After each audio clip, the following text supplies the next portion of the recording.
Boa tarde a todas e todos. Sou o professor Marco Antônio, da Diretoria de Articulações e Mobilizações Políticas do APUB.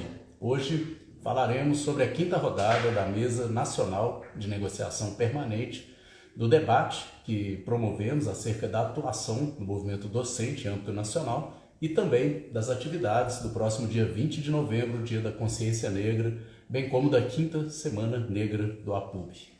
Ontem, dia 16 de novembro, houve a quinta rodada da Mesa Nacional de Negociação Permanente entre o governo e as centrais sindicais, FONASEF e FONACAT.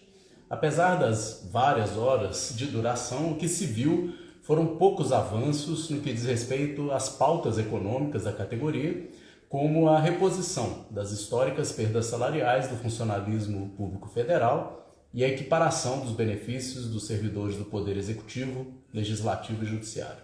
O informe completo, logo após a realização da mesa, foi transmitido pelo Sindicato dos Trabalhadores no Serviço Público Federal, no Distrito Federal, Sindicep. Os responsáveis pelos informes foram Helenira Vilela, coordenadora-geral do SINASEF, Maria Lúcia Lopes da Silva, terceira vice-presidenta do Andes, e Sérgio Ronaldo da Silva, secretário-geral do CONDICEF, e Moacir Lopes, do FENASPS. Houve unanimidade, dentre os informes, que as principais pautas, que são a reposição salarial e a equiparação de benefícios entre os servidores, não teve avanços significativos. O alento é o compromisso que o governo assumiu de se reunir novamente com as instâncias representativas dos servidores em nível federal até dia 15 de dezembro e que, nessa mesa, só será discutida a pauta econômica da categoria. Além disso, o governo afirmou ser possível ter alguma proposta de reajuste de benefícios ainda no orçamento de 2023 para exercício em 2024.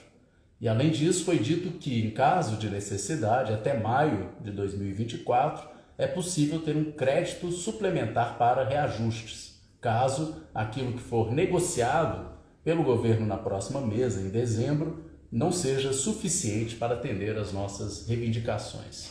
Ainda assim, na mesa do dia 16 de novembro, houve algumas sinalizações importantes por parte do governo, no sentido de acatar algumas das reivindicações dos servidores. Em primeiro lugar, houve um aceno favorável a adotar alguns pontos da Convenção 151 da Organização Internacional do Trabalho, OIT, que estabelece diretrizes sobre a negociação coletiva no setor público, incluindo a database, a participação do Tribunal Superior do Trabalho, TST, e dos Tribunais Regionais do Trabalho, os TRTs, em dissídios e negociações coletivas. E foi informado que as demandas sobre o afastamento remunerado para o exercício de mandato classista e a construção da negociação coletiva está avançando e deverá ser acatado. Essa discussão tem ocorrido na comissão que envolve as centrais sindicais e que trata especificamente da regulamentação da OIT 151. Um segundo ponto em que percebemos avanços foi sobre a Instrução Normativa 54, que limitava o direito de greve e que as entidades representativas do funcionalismo público pedem sua completa revogação. O governo afirmou que acolherá uma série de demandas específicas, como, por exemplo, no caso de acordo de fim de greve, qualquer possível desconto não gerará punição futura. A compensação de hora de greves acontecerá no ritmo geral de compensação e não será prioritária em relação às outras. E a retirada também de uma trava que define quando se pode fazer greve e também que o governo irá abonar o ponto em dia de participação de mesa de negociação coletiva. Houve também avanços em relação à Instrução Normativa número 2 de 2018, que estabelece normas sobre o controle de frequência, compatibilidade de horários na acumulação remunerada de cargos, empregos e funções aplicáveis aos servidores públicos em exercício nos órgãos e entidades integrantes da administração pública federal, direta, autárquica e fundacional. As entidades representativas do funcionalismo público pedem sua completa revogação. Foi acatado, por exemplo, o pedido de absorção de cargos vagos para cargos que estão sendo tratados como em extinção, e que processos de desfiliação sindical não poderão mais ser feitos sem o conhecimento prévio dos sindicatos. Em relação às mesas setoriais, com reivindicações sem impacto orçamentário, como as que tratam sobre o ponto eletrônico, o governo alertou que foram encaminhados pelo menos 85 pedidos de mesas setoriais e que, concretamente, apenas 2 estão em funcionamento. O governo pediu que se assumisse o compromisso de reenviar essas propostas para a Secretaria de Gestão de Pessoas e Relação de Trabalho, a qual autorizará a abertura das mesas. Em relação às mesas específicas que tratam de carreira, o governo anunciou que já tem mais de 60 pedidos de instalação de mesas e 21 já estão instaladas. O que houve de mudança é que foi apresentado um conjunto de diretrizes que vão ser unificadas e apresentadas em portaria, apontando o direcionamento dessas negociações específicas a se destacar 2 pontos: simplificar as carreiras e buscar a unificação de carreiras semelhantes. Houve o questionamento se as mesas já instaladas continuariam se desenvolvendo para além da portaria, e o governo afirmou que sim, inclusive com reuniões marcadas para o próximo dia 28. Também foi debatido o posicionamento do Poder Executivo Federal em relação à PEC 32, a reforma administrativa proposta ainda no governo Bolsonaro. Os representantes do governo informaram que o Poder Executivo tem feito negociações sobre essa temática por meio da bancada sindical na Câmara, se posicionando contrariamente à PEC. Ainda que as entidades representativas do funcionalismo público federal tenham insistido em uma nova reunião para tratar de questões como a carreira, antes daquela voltada especificamente para a questão salarial, que está marcada para o dia 15 de dezembro, o governo afirmou que tratará primeiro das questões econômicas, deixando outros temas para depois. Tudo isso traz à tona a necessidade de mobilização e luta para conseguir um retorno mais substancial nas negociações econômicas, que é a principal reivindicação da nossa categoria. Como bem disse Helenira Vilela, se o governo atual foi capaz de mudar o orçamento do governo Bolsonaro para conceder o reajuste de 9% neste ano, não é possível que não crie um orçamento que contemple algum reajuste para o próximo ano. Precisamos da participação de todas e de todos os docentes da UFMG nesta mobilização. Quanto maior a mobilização do funcionalismo público federal, maior a nossa probabilidade de sucesso da obtenção de um retorno substancial ainda para o próximo ano. Aliás, sobre a necessidade de luta em âmbito nacional, realizamos na tarde da última segunda-feira, dia 13, a atividade Movimento Docente Andes em Debate, no auditório Luiz Pompeu de Campos, na Faculdade de Educação da UFMG. A professora Maria Rosária Barbato, presidenta do APUB, mediou o debate com a professora Clarissa Rodrigues, segunda vice-presidenta da Regional Lestes do Andes, e o professor Jailton de Souza Lira, que é o presidente da Associação dos Docentes da Universidade Federal de Alagoas, a do FAO, que é uma seção sindical do Andes. Iniciando o debate, a presidenta do APUB relembrou o processo de aproximação com o Andes. Essa aproximação parte do entendimento de que o APUB precisa se integrar à luta nacional. Assim, atendemos também às deliberações de assembleia que definiram que o sindicato deve acompanhar os espaços de discussão em âmbito federal que sejam relevantes para a nossa categoria. Com isso, as experiências recentes têm demonstrado como a participação do sindicato nas discussões e mobilizações em âmbito federal junto à entidade nacional contribuem para o fortalecimento da luta em defesa das universidades públicas, dos servidores públicos e de nossos direitos de um modo geral. A professora Maria Rosária destacou que, embora ocorram divergências com as linhas políticas adotadas pela atual gestão da entidade, continua sendo fundamental essa integração. Na verdade, ela vê o Sindicato Nacional como um espaço de discussão e luta da categoria. Por isso mesmo, ela pontuou que é preciso abrir espaço para a pluralidade de ideias, buscando a unidade na luta. Nesse sentido, a professora Clarissa Rodrigues comentou a proposta de organização pela base adotada pela atual gestão do Andes. Como ela explicou, a atuação do Sindicato Nacional é construída coletivamente pela categoria, através das discussões e deliberações nas assembleias de base, reuniões setoriais e congressos. Ainda de acordo com a convidada, a entidade se preocupa em respeitar as deliberações da base, assim como em garantir autonomia às sessões sindicais. Para a professora Clarissa, o retorno do APUB à base do Sindicato Nacional fortaleceria o movimento docente nacional, o que é de grande importância em um cenário no qual a desmobilização da categoria está entre os principais desafios enfrentados pelo movimento sindical. Prosseguindo com o debate, o professor Jailton chamou atenção para a necessidade de ampliar o envolvimento das professoras e dos professores nas organizações sindicais. Nesse sentido, ele destacou o papel da entidade classe para enfrentar os atuais desafios da categoria.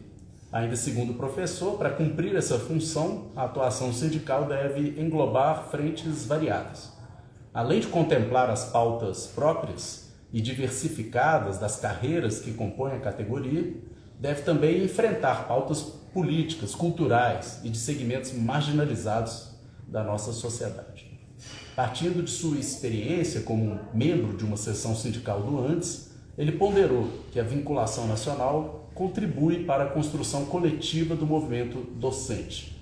Para ele, o sindicato deve fazer parte da disputa contra-hegemônica, dialogando com sua base e a sociedade, assim como apresentando propostas ao poder público. Dessa maneira, a mobilização em âmbito nacional contribui para a própria luta do movimento docente. O debate demonstrou, mais uma vez, como a luta que movemos possui escala nacional. Afinal, o patrão de nossa categoria é o governo federal.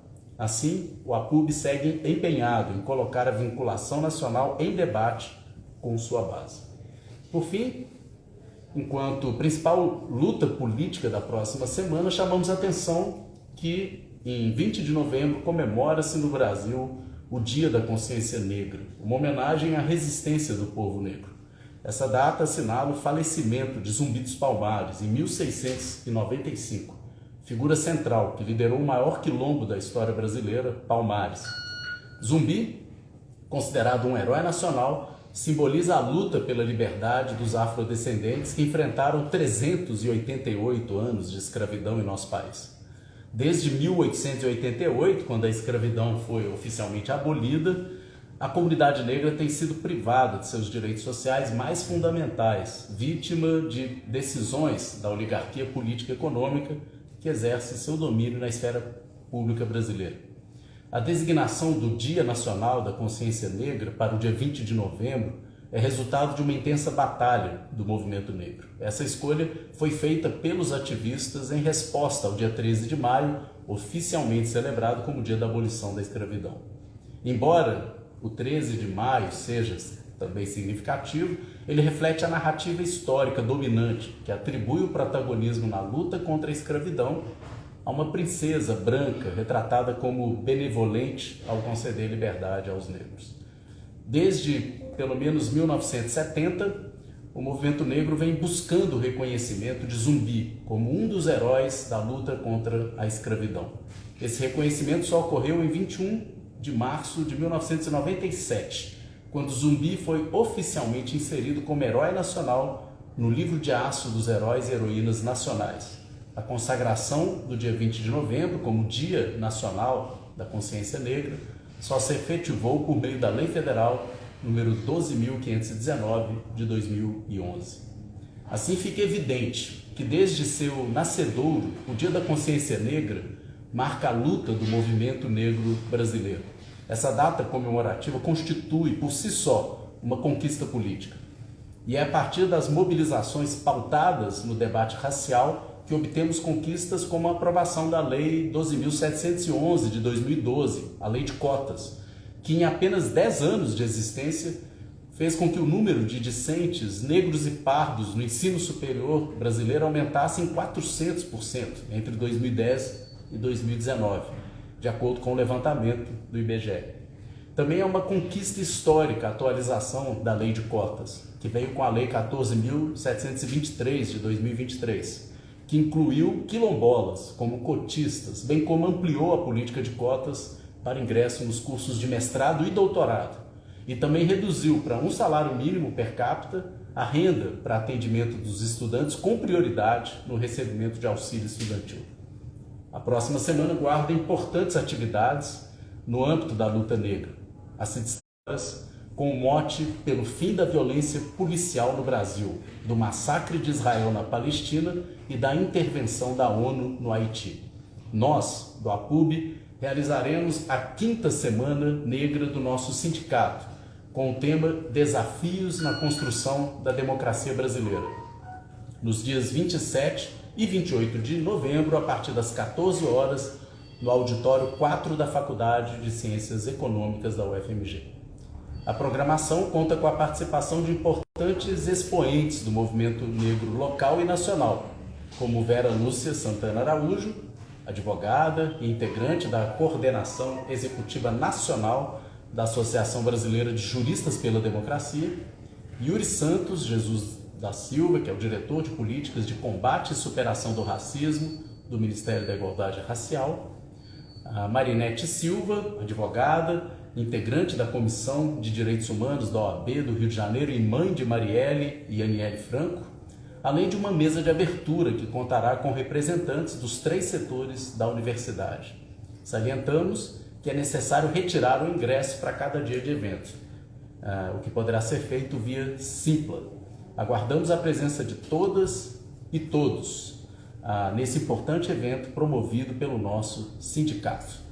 Ressalto ainda que é preciso retirar ingresso para cada dia do evento e que haverá certificação de participação que estará disponível após 7 dias de realização do evento e poderá também ser retirado via Simpla.